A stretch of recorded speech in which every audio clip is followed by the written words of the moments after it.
সাবধান, এই গল্পে হাসি চেপে রাখা কিন্তু একদমই সহজ নয়, তাই আগে থেকেই বলে দিলাম।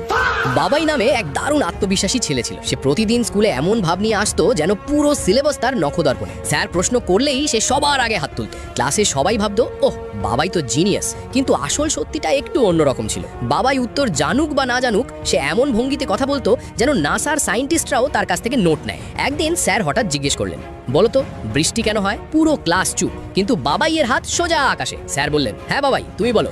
বাবাই একটু গম্ভীর মুখ করে দাঁড়ালো। এবার সে যা বলবে সেটা শুনে আপনারও হাসি থামানো মুশকিল হয়ে যাবে, কিন্তু তার আগে যদি আপনি সত্যিই আপনার মা বাবাকে ভালোবাসেন তাহলে 3 সেকেন্ডের মধ্যে ভিডিওটা লাইক আর সাবস্ক্রাইব করে দিন, আর কমেন্টে লিখে দিন আই লাভ ইউ মা। বাবাই গলা খাকড়িয়ে দিয়ে বলল, স্যার আসলে আকাশে মেঘরা যখন খুব বেশি পানি খেয়ে ফেলে তখন তাদের পেট ব্যথা শুরু হয়, আর সেই পেট ব্যথার কারণেই তারা কাঁদে, আর তাদের কান্নাই হলো বৃষ্টি।